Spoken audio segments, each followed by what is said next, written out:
What is going on to whoever may be watching this, and welcome back to another NBA recap. I am moving 1,000 miles per hour. I drank 4.5 cups of coffee. My heart's about to fucking go through my chest. I'm gonna go into cardiac arrest, but that's okay because I'm back. Look at my cheeks with another NBA recap. I'm fucking fired up right now. I hope you are too. Let's just fucking bang it out like we usually do. What?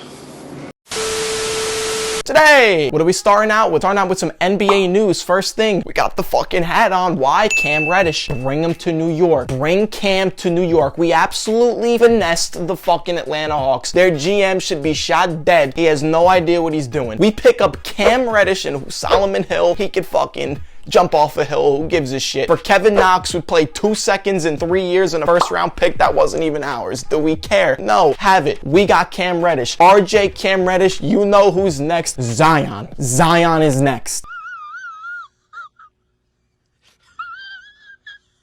We know he's coming. That's why we got Cam. We're going to reunite the Duke Big Three, and we're going to run the league for the next 10 years. I see 5 championships in the next 5 years for the Knicks. What do you think? Got the cap. Next on the list, we got the KD MCL sprain.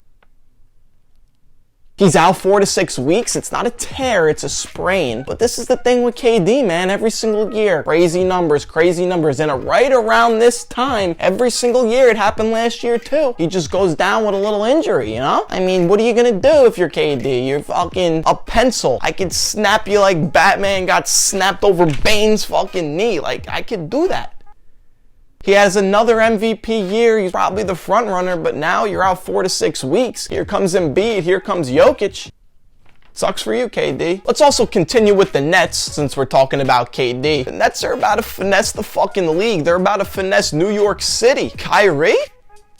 Is he going to be able to play all the games now with a little fine? If I'm the Nets, I'd pay a big fine if I get to see Kyrie play every single night. And that's what they're going to do. Why wouldn't you pay the fucking league or whoever you have to pay in New York, the governor? Who gives a shit? You get Kyrie Irving on the floor every single night. That's what you need. Kyrie stays finessing. You can't finesse, baby! Anything he wants, he gets. People call him a diva, but at the end of the day, he finessing, he fleecing, he don't care. Knicks would still beat him though. Getting ridiculous. It's really ridiculous. Gonna keep bouncing with LeBron. LeBron apologizes to the Laker fans. Why? Because he's a fucking bitch. Boy, that escalated quickly. I mean, that really got out of hand fast. That is true, but it's not really why. The Lakers kind of suck. We talk about this every video. I kind of love it, so I like bringing it up a lot. The Lakers suck, so he's telling the Lakers fans, oh, we're gonna bounce back soon, And as much as I wish I would say, that's fucking Cap's fucking LeBron, bro. When AD comes back, I know he had an iffy season, they gonna be fine. I got some more news for you.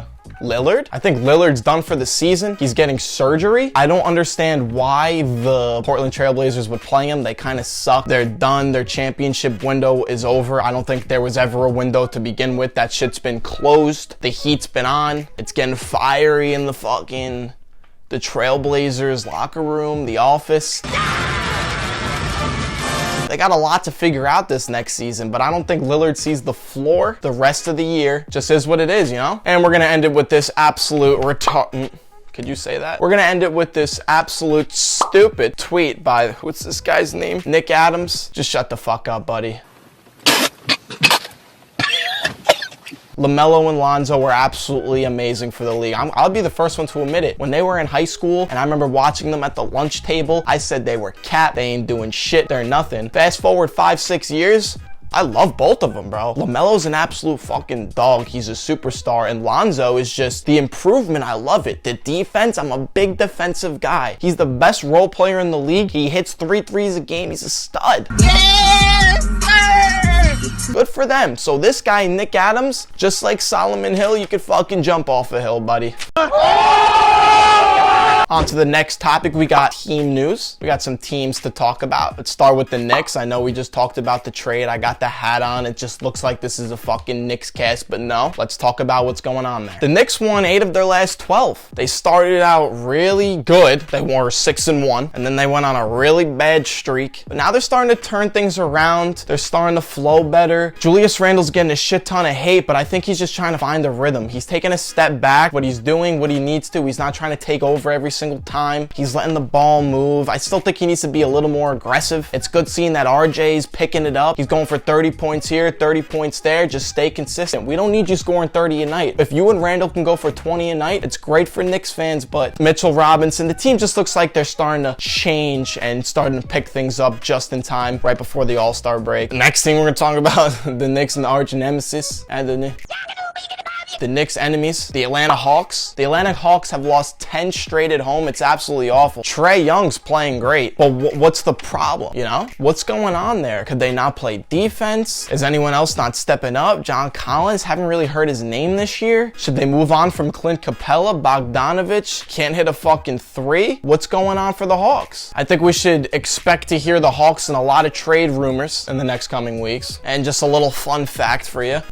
You know I love the fun facts. Last season, at this time, before the All-Star break, the Hawks were 16-20. It was 16-20. All-Star break started, they had the best win percentage in the league. They were 25-11 after the All-Star break. Maybe they're in the kind of the same boat as the Knicks. They're struggling right now, but they're going to start flowing into things. They got to do something. Last team to talk about's the Bulls.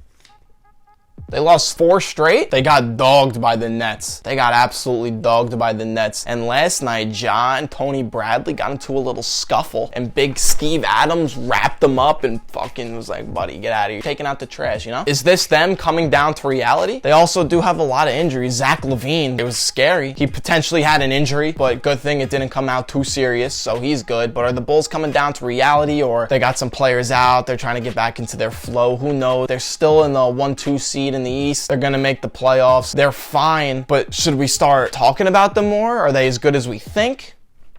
I guess we'll find out in the next couple weeks. Okay. Next topic, let's look at some players that are heating up. And again, first player we're going to be talking about, we got the beanie on for a reason. RJ Barrett. RJ Barrett in January is averaging 25-4 and 50% from 3. It's great. He's playing great. He's stepping it up. We love it as Knicks fans. Just needs to be consistent. It's always been the issue with RJ. He's just not consistent. Some days we're like, oh, this is the next best thing. And then other days we're like, fuck. Another player that's starting to pick it up is Anthony Simmons. As a starter, he's averaging 22, 6.5, and 3. He's been absolutely killing it. Good for Simmons. I hope he picks it up, especially with Lillard on the bench. He's looking good. In the last 15 days, we got Jaren Jackson Jr., aka Triple J. He's averaging 16-7, 1.5 steals, and 3 blocks a game.